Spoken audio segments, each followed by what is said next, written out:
ไงหรอเดี๋ยวนี้มีช่องทางร้องเรียนที่เข้าถึงง่ายแจ้งเบาะแสได้สะดวกมากอย่างสายด่วนปปช1205อ๋อแบบนี้ทุกคนก็มีส่วนทำให้บ้านเราดีขึ้นได้จริงๆแน่นอนการต่อต้านทุจริตจะสำเร็จได้ก็เพราะคนอย่างเราร่วมมือกันสำนักงานประชาสัมพันธ์ที่ 3 กรมประชาสัมพันธ์ภัยพิบัติอาจเกิดขึ้นได้ทุกเมื่อคุณรู้หรือไม่ว่าควรประเมินสถานการณ์ภัยในระดับต่างๆอย่างไรมาทำความเข้าใจและยอมรับความเสี่ยงที่มีเพื่อให้คุณปรับตัวและเตรียมรับมือกับภัยได้อย่างมีประสิทธิภาพเรียนรู้ขั้นตอนการปฏิบัติตัวที่ถูกต้องเมื่อเกิดภัยพิบัติแต่ละชนิดเพื่อความปลอดภัยของตัวคุณและคนที่คุณรักรู้ภัยเข้าใจรับมือได้คือก้าวแรกความปลอดภัยที่ยั่งยืนสำนักงานประชาสัมพันธ์ที่ 3 กรมประชาสัมพันธ์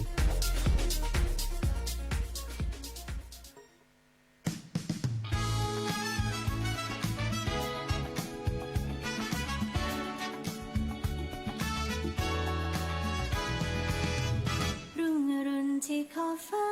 เริ่มต้นวันด้วยนาที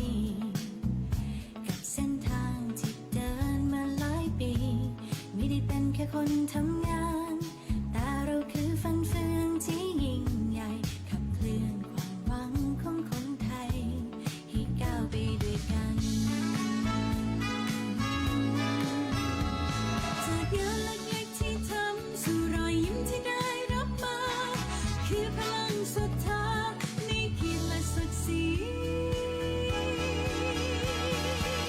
พวกเราข้าราชการไทยรวมหัวใจรับใช้ประชาชนด้วยความซื่อตรงจะยากเย็นเพียงใดเรายังมั่นคงสร้างสรรค์สังคมเพื่อความสุขที่ยั่งยืนตลอดไป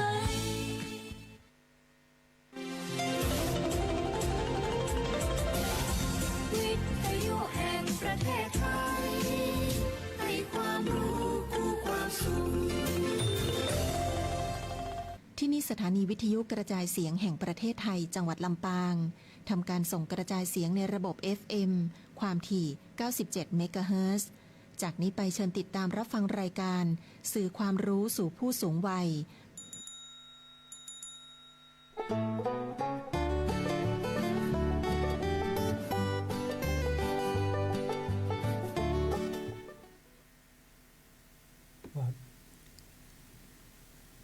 สวัสดีค่ะสวัสดีค่ะท่านผู้ชมท่านผู้ฟังที่เคารพทุกท่านวันนี้วันเสาร์ที่11กรกฎาคมพุทธศักราช2569ดิฉันนางวัฒนานุชนิยมฝ่ายประชาสัมพันธ์พร้อมด้วยประธานชมรมดร.เจริญนุชนิยมได้มาเป็นผู้จัดรายการสื่อความรู้สู่ผู้สูงวัยซึ่งเราจะจัดทุกวันเสาร์สัปดาห์ที่1และเสาร์สัปดาห์ที่2ของทุกเดือนตั้งแต่เวลา 9:35 น.ถึง 10:00 น.ณ สถานีวิทยุกระจายเสียงแห่งประเทศไทยคลื่น FM 97 เมกะเฮิรตซ์ พร้อมไร้สดทางสวท.กรมประชาสัมพันธ์ท่านจะได้รับชมรับฟังสื่อความรู้สู่ผู้สูงวัยซึ่งจัดโดยสาขาสมาคมผู้สูงอายุแห่งประเทศไทยในพระราชูปถัมภ์สมเด็จพระศรีนครินทราบรมราชชนนีประจำจังหวัดลำปางและชมรมผู้สูงอายุลำปางโรงพยาบาลลำปางค่ะวันนี้ทางชมรมผู้สูงอายุลำปางโรงพยาบาลลำปางร่วมกับมหาวิทยาลัยเทคโนโลยีราชมงคลล้านนาขอเชิญท่านเพื่อนสมาชิกคณะกรรมการและผู้ฟังทุกท่านร่วมรับชมรับฟังนะคะวันนี้หัวข้อสุขภาวะกายและจิตคุณภาพชีวิตของผู้สูงอายุในเรื่องความเป็นจริงของโรคชีวิตและจิตใจซึ่งวิทยากรรับเชิญของทางชมรมวันนี้คือผู้ช่วยศาสตราจารย์ดร.ณัฐชัยเที่ยงบูรณธรรมค่ะค่ะสวัสดีค่ะอาจารย์ขอเชิญอาจารย์แนะนำตัวหน่อยค่ะสวัสดีครับผมชื่อณัฐชัยเที่ยงบูรณธรรมครับก็เป็นอาจารย์แล้วก็นักวิจัยของมทร.ล้านนาครับค่ะครับยินดีต้อนรับอาจารย์นะครับวันนี้ก็เป็นอีกวันหนึ่งที่เราจะได้มารับรู้รับทราบว่าเกี่ยวกับความเป็นจริงของโลกเรื่องชีวิตและจิตใจซึ่งอาจารย์ผมได้ประสานกับอาจารย์ ในเจอกันครั้งแรกก็ได้รับการตอบรับนะครับว่าวันนี้เรามาพูดคุยกันก็อยากจะเรียนถามอาจารย์ว่า ความเป็นจริงของโลกชีวิตและจิตใจนี่มันเป็นยังไงอาจารย์ครับผมก่อนอื่นนะครับจะบอกว่าเราทุกคนเนี่ยอยู่ในโลกใบเดียวกันครับเราอยู่ในโลกเดียวกับประธานาธิบดีที่เราไม่ชอบเราอยู่ในโลกเดียวกับดาราที่เราชอบเนาะถึงแม้เพื่อนเราที่เราไม่ค่อยชอบเขาหรือว่าคนที่เราไม่อยากจะเจอเราก็ยังอยู่ในโลกในใบเดียวกันนะครับทีนี้เนื่องจากเราอยู่ในโลกในใบเดียวกันเนี่ยทุกสิ่งทุกอย่างที่เราทำหรือเขาทำเนี่ยก็จะมีผลต่อกันครับเรารู้ไหมว่าโลกในสายตาของแต่ละคนเนี่ยมันไม่เหมือนกันครับโลกสำหรับบางคนเนี่ยเป็นโลกที่วุ่นวายมากเนาะเหนื่อยหนักกับงานมีปัญหาเยอะแต่โลกสำหรับบางคนเนี่ยกับโดดเดี่ยวครับเงียบเหงาเนาะไม่มีใครมาคุยด้วยเลยอะไรพวกนี้เนาะบางคนโลกก็ไม่มีมนุษย์อยู่เลยเนาะโลกโซเชียลเนาะทุกวันก็เจอแต่หน้าจอนะครับทุกวันก็เจอแต่อวตารเนาะ ทุกวันก็เจอแต่ตัวหนังสือนะคลิปวิดีโอบางคนโลกเขาก็รอบๆตัวก็มีแต่คนทุกข์กายทุกข์ใจไม่สบายใจเนาะไม่สบายกายแต่บางคนกลับอยู่ในโลกที่สวยงามสนุกสนานเนาะนะเป็นปาร์ตี้เป็นวันแต่ทั้งหมดเนี้ยทำให้คนบางคนก็เป็นทุกข์เป็นสุขสิ่งหนึ่งที่ผมอยากบอกว่ามุมมองต่อโลกเนี่ยสำคัญกับชีวิตมากครับ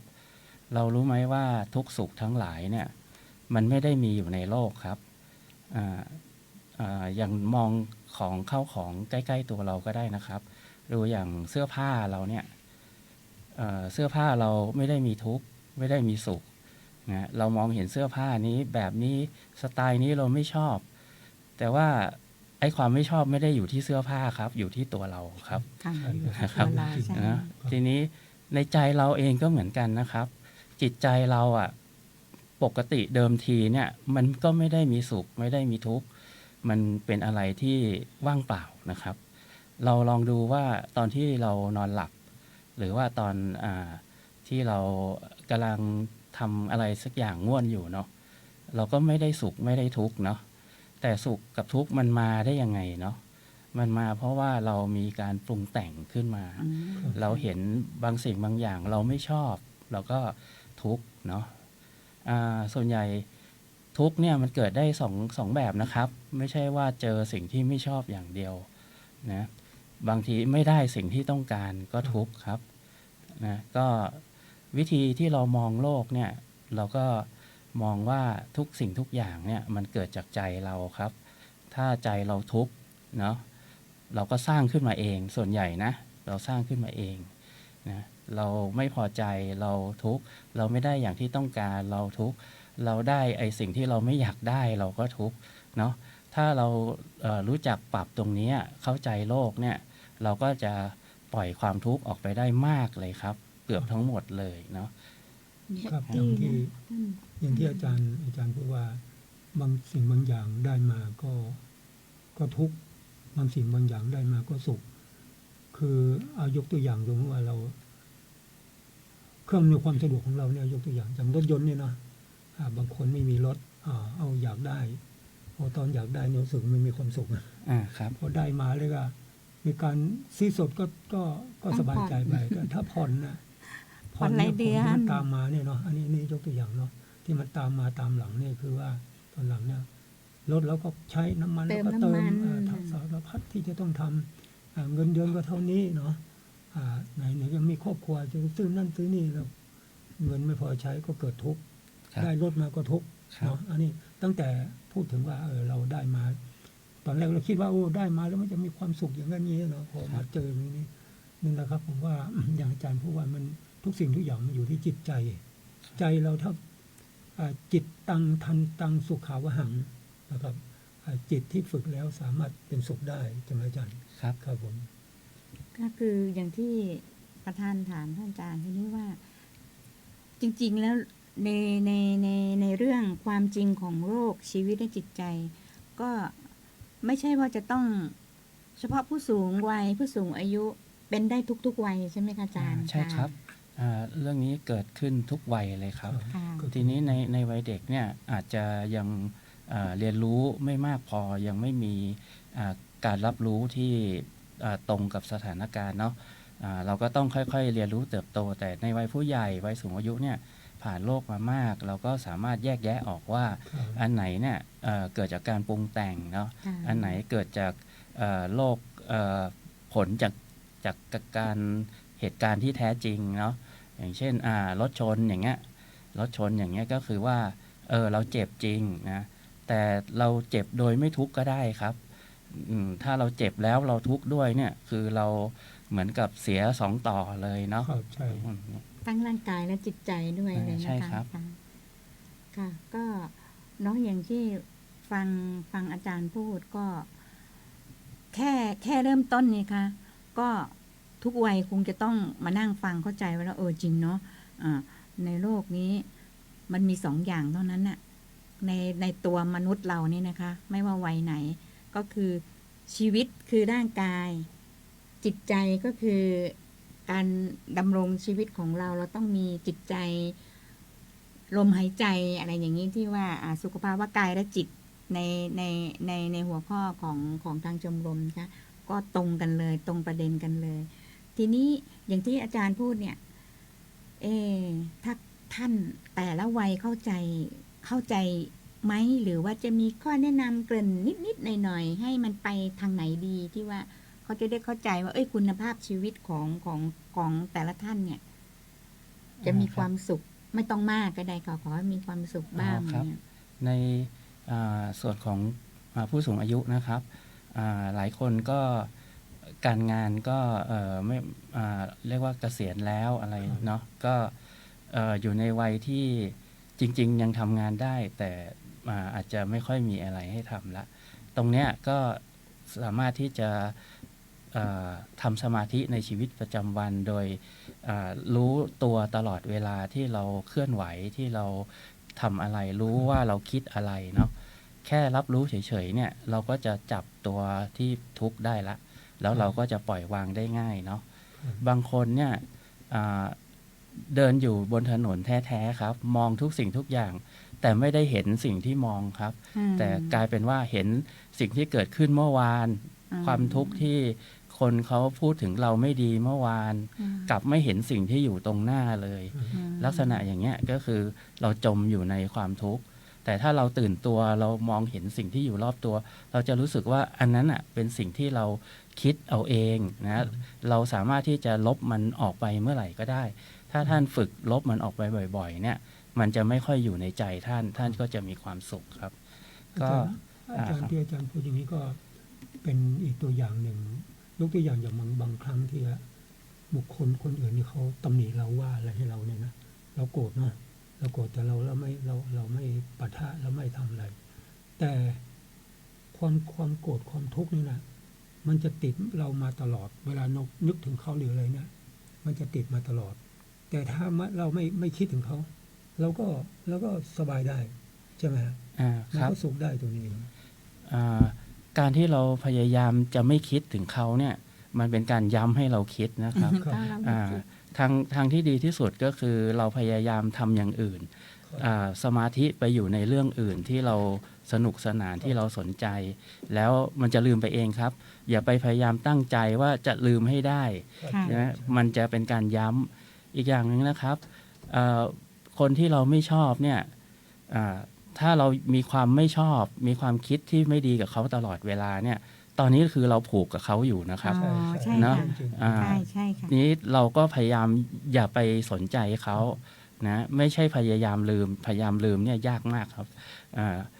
พยายามอย่าไปสนใจเลยเราทำอย่างอื่นเพื่อที่จะเบนความสนใจสักพักหนึ่งแล้วความรู้สึกของเขาต่อเขาก็จะน้อยลงครับถ้าอย่างประธานพูดหรือว่าถ้าอาจารย์พูดเนี้ยถ้าทางนิดก็ไม่ได้เยอะมากหลักพระพุทธศาสนาก็คือแผ่เมตตาให้เขาดีไหมคะครับดีครับแผ่เมตตาไปเลยว่าอาจจะผูกพันกันมาชาติไหนไม่รู้ อาจจะเราไปทำอะไรไม่ดีหรือเขามาทำอะไรไม่ดีมันผูกพันชาตินี้เลยก็เลยต้องมานั่งเหมือนกับว่านั่งนินทาอะไรเหล่านี้แล้วก็แผ่เมตตาไปเลยดีไหมคะ ดีครับเป็นวิธีที่ดีเลยครับ มันห้ามไม่ได้เนาะโลกธรรม8เนาะ ครับ ก็อยู่กันไปก็แต่ว่าใครจะมีชีวิตที่สุขสบายมากที่สุดก็คือตัวเราเนาะ ครับ เรากำหนดจิตเรา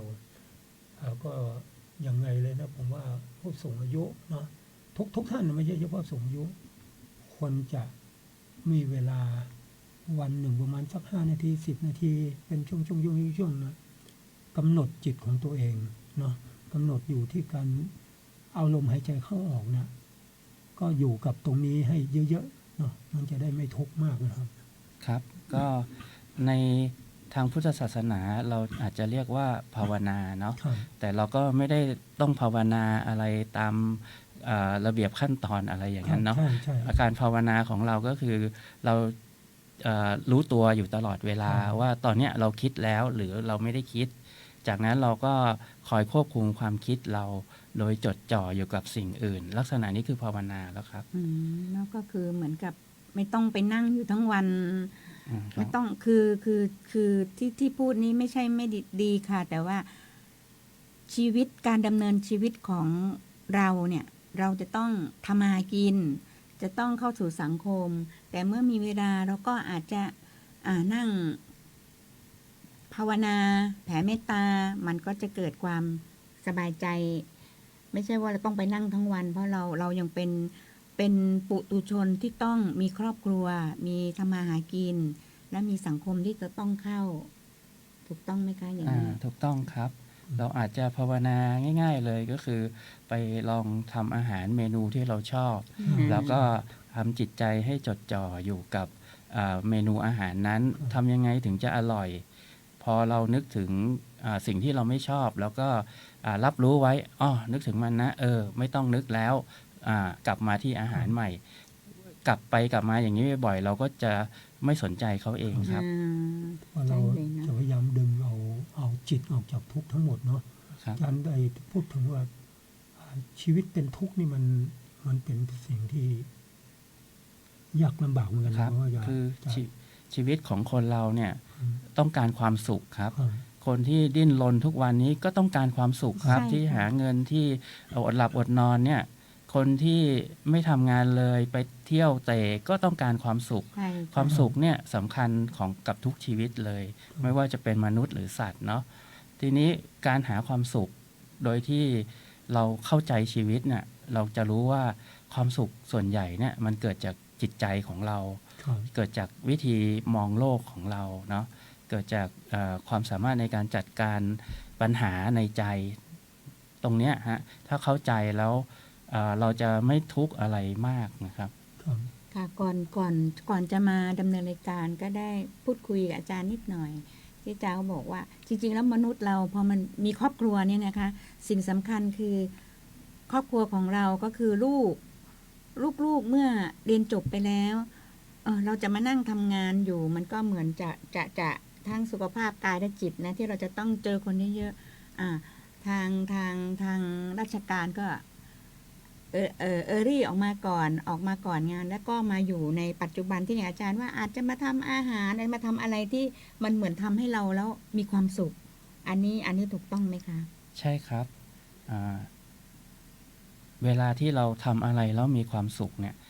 สิ่งนั้นก็จะบันทึกอยู่ในใจเราแล้วเราสามารถใช้แรงนั้นดึงใจเราขึ้นมาจากความทุกข์ได้ ทุกครั้งที่เราเพิ่มแรงบวกเข้าไปในใจเนี่ยเราจะใช้แรงบวกนั้นดึงสิ่งที่ลบๆออกไปได้ครับ นะเป็น ก็ต้องคิดบวกเนาะชีวิตถึงจะเป็นสุขได้ ครับ แต่ถามว่าต้องคิดลบไหมมันก็เป็นบางช่วงนะครับ อย่างพระพุทธองค์ได้ตรัสไว้ว่า ในหลักธรรมของพระพุทธองค์เนี่ยให้พิจารณาความทุกข์นะครับ พิจารณาให้ละเอียดว่าให้ถึงขั้นโยนิโสมนสิการเนาะแล้วก็มันจะเกิดวิมุตติมันหลุดพ้นตรงนั้นเป็นสิ่งที่ดีที่อาจารย์เอาเรื่องนี้มาพูดนะเพราะว่าในทีมงานของผมได้ทำไว้เนี่ยสุขภาวะกายและจิตเพื่อคุณภาพชีวิตผู้สูงวัยเราเกิดมาตั้งแต่วันแรกเนาะ จนถึงจะใกล้วันสุดท้ายเนี่ยเราเจอปัญหามาเยอะแยะเนาะแต่ปัญหาที่ผ่านมาเนี่ยนะบางครั้งก็หนักบางครั้งก็กลางบางครั้งก็เบาแต่ทั้งหนักทั้งเบาทั้งกลางเนี่ยเราโละทิ้งไม่หมดละแต่กลับมาเอาปัญหาใหม่เข้ามาในชีวิตเนี่ยเราต้องจับมันให้ได้ว่าอันไหนที่มันจะเป็นทุกข์เนาะอันไหนที่มันจะเป็นสุขนะครับอาจารย์ ครับชีวิตคนเรานะครับมันก็เหมือนฝันจบหนึ่งมันจะมีสตอรี่อะไรมากมายผ่านเข้ามาในชีวิตสุดท้ายเราก็ต้องผ่านมันไปครับแล้วสุดท้ายสิ่งที่ผ่านไปแล้วเราก็จะลืมไปเองนะครับมันจะไม่มีอะไรที่ติดมาตลอดชีวิตยกเว้นเราไปยึดติดมันเองครับโลกเราเนี่ยเหมือนกับหอพักที่เรามาเช่าอยู่ครับมันไม่ใช่บ้านเราที่เราจะอยู่ไปตลอดกาลนานเนาะหลังจากที่เราเสร็จสิ้นภารกิจเราก็จะจากโลกนี้ไปทุกอย่างที่เราพยายามสะสมเอาไว้หามาเอาไว้เนี่ยก็จะเป็นของคนอื่นครับทีนี้เราจะคิดยังไงเราก็อย่าไปยึดติดครับว่าอันนั้นต้องเป็นของเราเท่านั้นอันคนนี้ต้องเป็นคนของเราเท่านั้นเพราะชีวิตของเขาก็เป็นของเขาครับเขาจัดการดูแลชีวิตไม่ใช่เราไปจัดการเขาครับถ้าเราไม่ยึดติดเนี่ยเราก็จะไม่มีทุกข์ครับทุกอย่างที่เรายิ่งอยากเป็นเจ้าของเนี่ยมันจะยิ่งทำให้เราทุกข์มากครับนี่นะคะเหมือนกับของถ้าภาษาวัยรุ่นของข้าใครจะแตะ ภาษาวัยรุ่นอย่างนี้ใช่ไหมคะก็คือได้ฟังอาจารย์และทำให้เหมือนถ้าหลักพุทธศาสนาอย่างเมื่อกี้พอแผ่เมตตาแล้วก็คือตัวเองก็นิดหนึ่งนะคะก็จบจากมจรมานะคะก็คือปล่อยวางก็คือจากแผ่เมตตาอะไรที่มันไม่นี่ก็ไม่ต้องไปยึดโกรธมันก็แผ่เมตตาไปเถอะเดี๋ยวเขาก็อันนี้เองแต่พอเห็นแล้วมันไม่ใช่เราปล่อยวางเถอะอย่างเช่นยกตัวอย่างอย่างตัวเองอย่างนี้ค่ะมีครอบครัวมีลูกเมื่อลูกจะดำเนินชีวิตของเขาไปในครอบครัวของเขาเราก็บอกพ่อเราไม่ต้องไปนี่ให้เขาเดินไปตามทางชีวิตของเขามีครอบครัวของเขาเราไม่ต้องยึดติดไม่ต้องดึงว่าต้องกลับมาอยู่บ้านเราลำปางต้องคือปล่อยวางไปการดำเนินชีวิตแล้วลูกทั้งสองคนก็ไปตามเส้นทางชีวิตของเขาซึ่งก็ถือว่าอันนี้ก็เป็นส่วนหนึ่งที่สองคนถึงได้ทำไมต้องมาช่วยสังคมเพราะเรามีความสุขแล้วเราก็อยากแบ่งปันเติมเต็มในส่วนไหนที่สังคมยังขาดนิดขาดหน่อยหรือขาดอะไรแล้วก็สองคนก็จะเติมเต็มให้ค่ะอาจารย์อย่างที่อาจารย์พูดเมื่อกี้ว่าร่างกายของเราเนี่ยเหมือนกับบ้านเช่าเนาะเราเกิดมาตั้งแต่วันแรกเนี่ยเราเกิดมาพร้อมกับธาตุสี่เนี่ยธาตุดินน้ำไฟลมนะตั้งแต่วันแรกจนถึงปัจจุบันที่เราโตมาเนี่ยทุกระดับเนาะก็เกิดมาจากความเจริญงอกงามของธาตุสี่นี่ไม่มีปัญหาชีวิตก็อยู่ได้อย่างสุขสบายแต่ตราบใดที่ธาตุตัวใดตัวหนึ่งที่มัน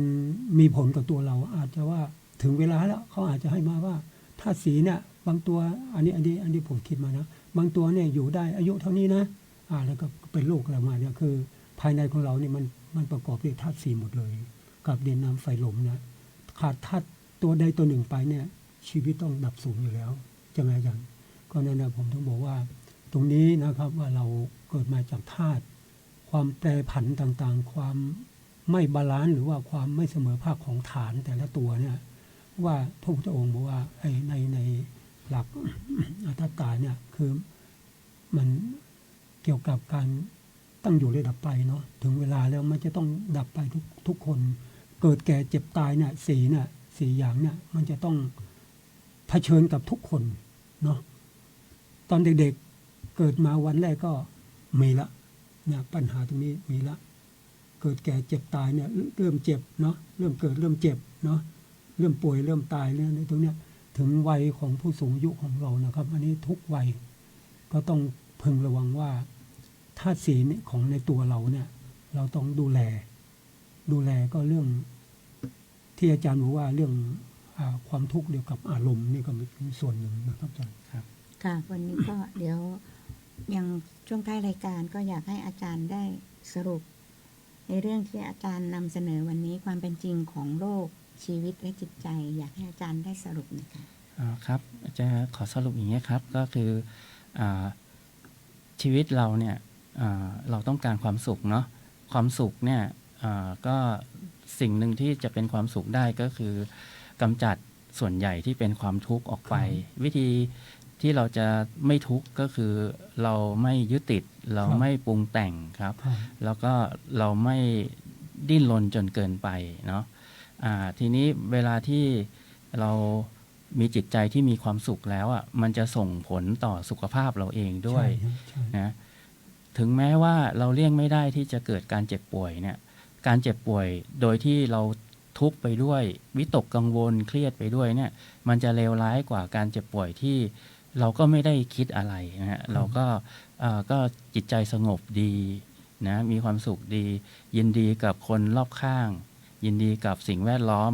อันเนี้ยก็ถึงแม้จะป่วยแต่ก็ไม่ถือกับ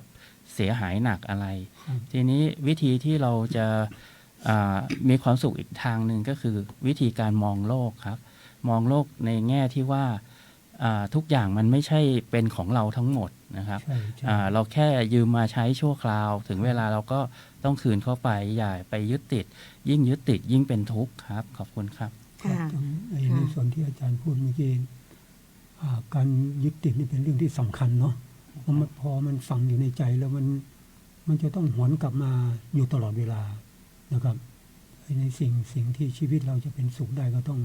ลืมเราก็จะเนาะลืมทุกสิ่งทุกอย่างเพราะว่าอย่างจากว่าโลกนี้ไม่ใช่ของเราครอบครัวไม่ใช่ของเราสถานที่อะไรก็ไม่ใช่ของเราถึงเวลาก็ต้องจากไปกันทั้งนั้นนะครับค่ะวันนี้ก็